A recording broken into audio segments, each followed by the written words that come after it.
E aí, pessoal, tudo bem com vocês? Estamos aqui para mais um vídeo da sequência aqui de estudos sobre os evangelhos. E hoje nós vamos falar sobre o evangelho de Marcos, tá? Que segundo a palavra de Deus é o segundo evangelho aí na sequência da organização da Bíblia. Vamos lá então, eu tenho alguns pontos importantes para falar. Mas antes disso, quero pedir para você que não é inscrito no nosso canal, se inscrever no nosso canal, curtir esse vídeo, comentar, compartilhar. Coloca aqui comentários. Talvez você tenha estudado bastante já sobre Marcos também. Ajuda a gente aqui colocando nos comentários. Eu estou fazendo um resumo, tá? É uma síntese sobre o Evangelho de Marcos, tá bom? Então, se você já curtiu, se inscreveu, comentou e compartilhou, muito obrigado. Deus abençoe você. Gente, Marcos, quem foi Marcos? Marcos também conhecido como João Marcos, né? Existem, quando você vai pesquisar, existem tradições de igrejas cristãs de origens um pouco distintas que têm pensamentos um pouco diferentes, mas assim, basicamente, Marcos, ele é primo de Barnabé, filho de Maria, tá? Ele caminhou com o apóstolo Paulo durante um período, depois a gente encontra uma separação e no final do ministério do apóstolo Paulo, eu vou ler alguns versículos aqui, ele pede para Marcos voltar, que envie Marcos porque ele é útil para o ministério. Mas Marcos, ele em um certo ponto da vida, ele encontra o apóstolo Pedro e ele então se torna um discípulo. O próprio apóstolo Pedro o chama de filho, né? Então é importante nós falarmos sobre isso. João Marcos, ele tem origem provavelmente de mãe judia e de pai romano, talvez, tá? É uma possibilidade, existem algumas vertentes aí.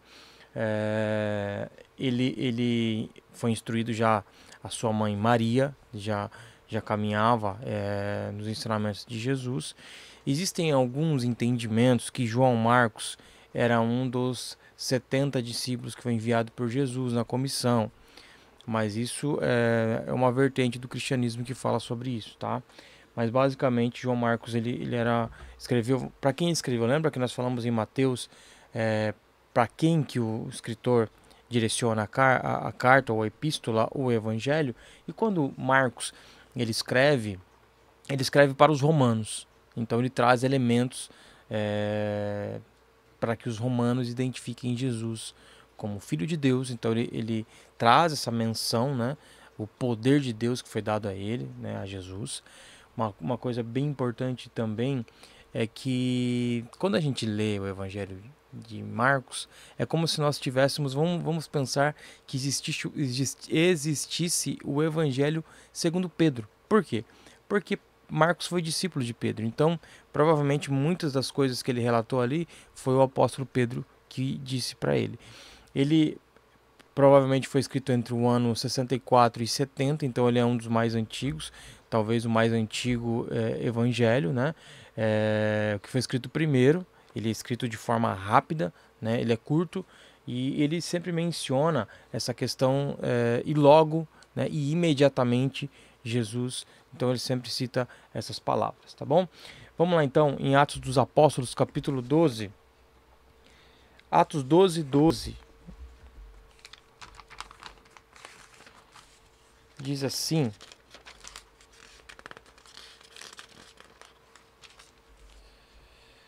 Atos 12, 12. E considerando ele nisto, foi à casa de Maria, mãe de João, que tinha por sobrenome Marcos, onde muitos estavam reunidos e oravam. Então, ele já vinha de uma tradição religiosa, ele já estava habituado, a sua casa era uma casa onde os cristãos se reuniam para oração, para propagar os ensinamentos de Jesus, tá? É importante nós frisarmos isso. Em Atos capítulo 12, versículo 25, diz assim: E Barnabé e Saulo, havendo terminado aquele serviço, voltaram de Jerusalém, levando também consigo a João, que tinha por sobrenome Marcos. Então, Marcos ele participa de um período do ministério do apóstolo Paulo. Em Atos dos Apóstolos, ainda no capítulo 13, versículo 4, diz assim: E assim estes enviados pelo Espírito Santo desceram a Seleucia, e dali navegaram para Chipre. E chegados a Salâmina, anunciavam a palavra de Deus nas sinagogas dos judeus. Tinham também a João como cooperador. E havendo atravessado a ilha de Pafos, acharam um certo judeu mágico, falso profeta, chamado Bar-Jesus. Quando a gente lê aqui, esse João que está falando aqui é João Marcos. Ainda no capítulo 13, versículo 42, diz assim: E saídos os judeus da sinagoga dos gentios, rogaram que no sábado seguinte lhes fossem ditas as mesmas coisas. E despedida a sinagoga, muitos dos judeus e dos prosélitos religiosos seguiram Paulo e Barnabé, os quais, falando-lhes, os exortava a que permanecessem na graça de Deus. E no sábado seguinte, ajuntou-se quase toda a cidade para ouvir a palavra de Deus. Então os judeus, vendo a multidão, encheram-se de inveja, contradiziam o que Paulo falava, contradizendo e blasfemando. Mas Paulo e Barnabé, usando de ousadia, disseram: Era mister que a vós se vos pregasse primeiro a palavra de Deus. Mas visto que a rejeitais e não vos julgais dignos da vida eterna, eis que vos voltamos para os gentios. Porque o Senhor assim nolo mandou. Eu te pus para a luz dos gentios, a fim de que sejas para a salvação até os confins da terra. E os gentios, ouvindo isto, alegravam-se e glorificavam a palavra do Senhor, e creram todos quantos estavam ordenados para a vida eterna. Colossenses capítulo 4. Colossenses capítulo 4.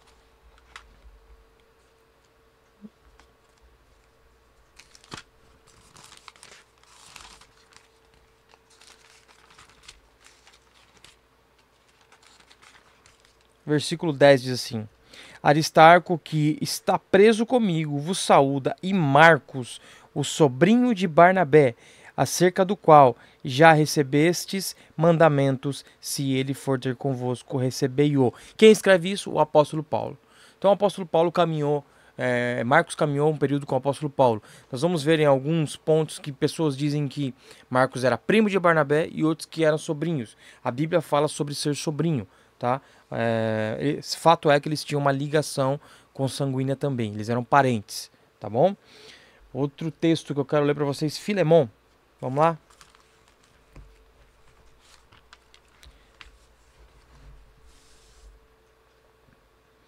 Filemon tem um capítulo só, versículo 24 diz assim: Marcos, Aristarco, Demas e Lucas, meus cooperadores. Quem escreveu essa carta? Essa epístola, o apóstolo Paulo.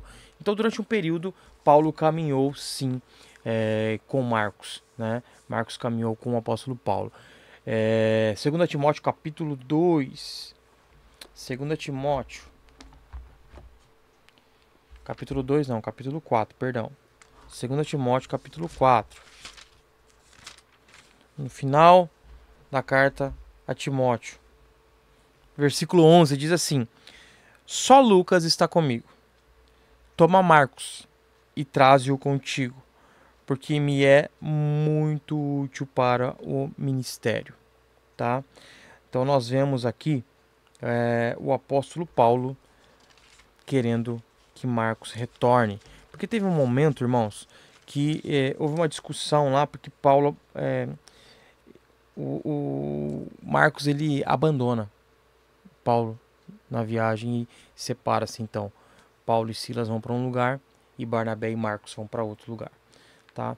Então o evangelho de Marcos, vamos ler mais um texto aqui antes de eu prosseguir, que está em Pedro, 1 Pedro capítulo 5.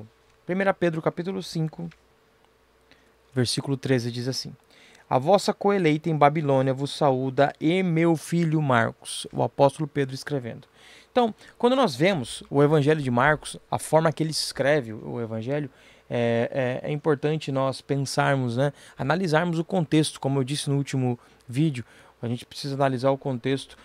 Provavelmente o apóstolo Pedro caminhou durante um bom período ensinando o Marcos, que ele chama de filho. Você não chama qualquer pessoa de filho, mas aquele que de alguma forma caminha contigo e se submete aos seus ensinamentos também, né? Então, Marcos ele se submeteu aos ensinamentos do apóstolo Pedro. Então ele escreve para os romanos. Então, características marcantes. 90% do que está escrito no Evangelho de Marcos também está escrito em Mateus e em Lucas, tá?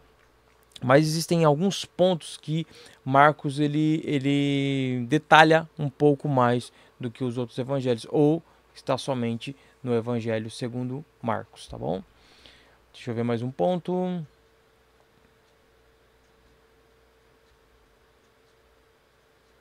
Ele relata fatos extremamente relevantes para os cristãos, né, demonstrando que Jesus ele era o Filho de Deus, o Messias profetizado no Velho Testamento.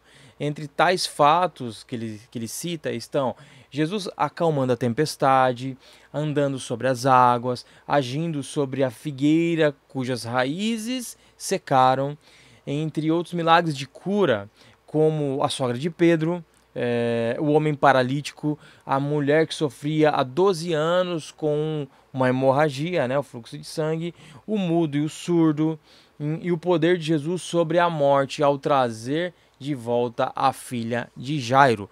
Ele é também relatado pelo evangelista Marcos. E outra coisa também, no ápice do livro, né, do Evangelho, ele fala sobre a autoridade de Jesus na vinda de Deus. Uma autoridade que foi outorgada, que foi dada, na verdade, pelo Deus Pai, né? Jesus é Deus, mas naquela época o povo não estava entendendo ainda quem que Jesus era, um profeta, o que ele era. Então ele relata bastante isso. Então, ele fala que ele é o Filho do Homem, aquele que Deus escolheu e enviou para ser o Salvador de todos, tá? Ele cita: porque o Filho do Homem também não veio para ser servido, mas para servir e dar a sua vida em resgate de muitos. Marcos capítulo 10, versículo 45. O Evangelho de Marcos ele começa com o batismo de Jesus, né, por João Batista no Rio Jordão, e termina com a ressurreição de Jesus Cristo. E passando o sábado, vou ler esse texto aqui agora. E passando o sábado, Maria Madalena e Maria, mãe de Tiago, e Salomé compraram aromas para irem ungí-lo. E no primeiro dia da semana foram ao sepulcro de manhã cedo, ao nascer do sol, e diziam umas às outras: quem nos revolverá, a pedra da porta do sepulcro? E olhando, viram que já a pedra estava revolvida, e era ela muito grande. E entrando no sepulcro, viram um jovem assentado à direita, vestido de uma roupa comprida, branca, e ficaram espantadas.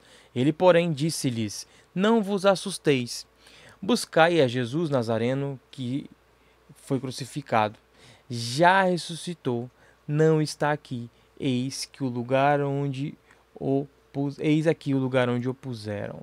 Marcos 16, de 1 a 6. Tá bom?